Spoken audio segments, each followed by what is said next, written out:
Good morning. It is 5:43 and Monday morning.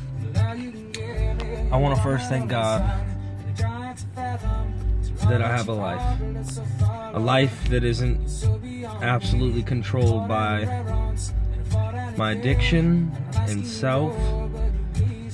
I want to thank God that I have my wife, my children.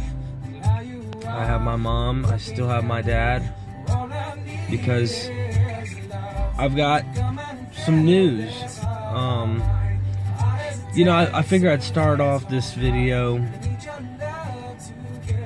first of all saying why I do this, why I make videos. I'm a kind of person who forgets. I forget in the moment. Like, I could get clean and stay clean or sober for a couple years, and then I'll forget. I'll forget what it was like.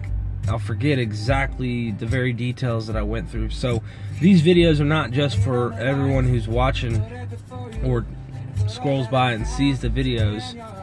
These videos are for me and for my family and for everyone that I know personally, but especially me, so that I can look at myself and say, okay, I remember now. And I can feel what I'm saying in my videos. So I have my heart on my sleeve. These videos are not just some guy getting on here trying to make up some stuff. This is real experience. And I figured I'd bring up, recently my father, he was hospitalized. He's Special Forces Green Beret, And I was always, as a kid, being brought up by a military Special Forces guy who is a hero. I mean, he's a hero, My father was the kind of dad that, when I was in school, I would be like, my dad can beat your dad, And it's true, I'd be like, my dad can beat your dad. And I thought he was invincible. There's no way Dad could lose, And I guess the time was coming, when that battle would come. But my father's fighting right now, and he's fighting with, I don't want to say for sure what exactly is going on, because they've given multiple different diagnoses at Fort Bragg, at the Walmack Fort Bragg Military Hospital. But he's having seizures throughout the day. They think he's epileptic. It's so bad though that he can't walk, he can't think right. He may be having the silent seizures throughout the day. And then he also has some type of blood disease. They said it was leukemia originally. Now they're saying they're not sure. It's a couple steps below that. I'm not sure. I don't know. I know it's bad. I went to a meeting yesterday. So out of all that bad news that was going on, and having to see Dad the way that he was, and going, Dad's not invincible. Kids like to believe that. I instill that in my children, that, Daddy's tough, so you gotta be tough. Daddy's strongest. You want to be like Daddy, because I want them to be tough. I want them to grow up and be strong and be good men and treat women right and all these things.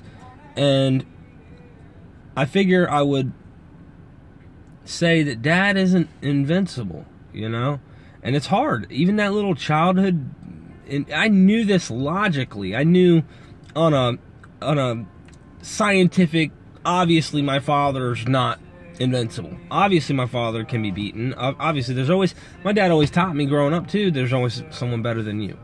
There's always someone who's better at whatever it is you're talking about doing than you are, or they will be. And I'd hear that, but Dad was still invincible. Don't tell me he wasn't. Well, I say all that to say this is, I thought I was going to lose my dad, and he's still alive.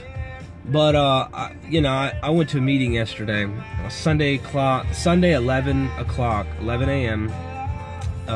It's an 11th step meeting at Sandalwood meeting, Alcoholics Anonymous in Fayetteville, North Carolina, and I shared my heart on my sleeve.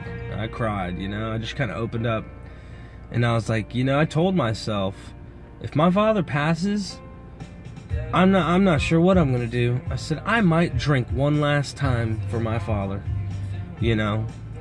And I thought about that. I didn't obsess on that. I didn't obsess about drinking. I didn't even desire drinking. The thought came, you know what? I think I'll drink, because I was pissed. I mean, I'm mad. I was angry, probably at God, but confused, you know.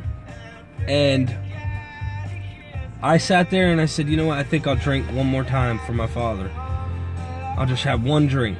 One, it doesn't turn out to be one for me. It always turns out to be more. But I thought about it and I said, you know, I don't want to mess up my connection with my God, as I understand my higher power to be everything. He's everywhere. He's everything. He, she, it, whatever you think, you know, your own conception, understanding, because we're all at our own levels of understanding a higher power. I have this connection. And one thing I mentioned in the meeting yesterday is, no matter what your conception of God is, what denomination, what church, what non-church, what religion, whatever, when you cry out from the inside, when you are deeply, deeply fed up, sick and tired of being sick and tired and broken, and you cry out within, calling for help, something hears you. Something listens and empowers us to overcome. We have to be willing to go along with this power and be willing to take certain steps. That's the only way for me, is I had to clean house and continue to clean house. I used to think I could clean the house up and it would stay clean. Meaning, I thought I could make it to step 12. So I'm talking to myself when I'm looking at this camera. I thought I could make it to step 12 and I graduated. I had 2 years off of drugs and alcohol. And I thought I graduated. I thought I cleaned my house out and it wouldn't get dirty again. Wrong was I, because I have 3 children. I can clean my house up and in 30 minutes it would look like a tornado came through it. So there's a life lesson for you, Derek. How did I deal with that tragedy? I could tell you this. I didn't think about actually doing drugs or going back to using, because of practicing these principles, these spiritual things that I do each day. Like, I pray. I do contact my sponsor, not as often as I should, but I did contact my sponsor. From the videos that I made before about, I need to call my sponsor, I have. Now I need to pick that up and be more religious about that, if you will. Like, meaning I need to do more repetition on it. Call him and practice calling him, so that in the time of need, I'd call him. But I did call him when that happened, when I found out about my dad. Let me smoke a cigarette. So, anyway, I'm down here at a Walgreens, parked down the street from my work, super early, trying to put my whole, everything I have into working and taking care of my kids and my wife, because my father may go, and if he does, I have to be the man of the house, and I have to be there to take care of my kids. The clock doesn't stop, you know. I got to keep going. And I ask for everyone who's watching this to pray for my father. And if you're struggling with addiction, know that I would have never been able to take the news and see my father the way that I'm seeing him without self-inflicting myself in some form or another. Drinking, drugging, something, man. I couldn't do it. So I still have this vice I need to overcome, smoking cigarettes. But to me, it's something I'm going to cut, but it's not mind altering for me. It may be mood altering in a sense. It may make me kind of feel less stressful at the moment, even though it probably creates more, which that's what they say. I will work on that, but I haven't thought about using or drinking other than making the statement in my mind, I think I'll drink if my dad dies. I think I will. That's what I said. But I didn't even, it's almost like I didn't mean it. I did it out of just quick anger, which is why they say in AA, you know, anger, resentments are #1 offenders. So in NA too, they say the same thing. They tell you in the 12-step programs, anger within is a #1 offender. It's the #1 reason many people go back to using and drinking. And I was mad. I didn't believe that God would let this happen, you know? But my whole conception of God has changed over the years, so it's been emotional. Anyway, I'm rambling, and I hate rambling, and I hate going, well, my video turned out 8 or 9 minutes, but if you guys have any comments, or you'd like to, you know, ask questions, whatever, feel free. But I don't have to use or drink over this today. And I could stay sober, I could stay clean, I don't have to shoot heroin.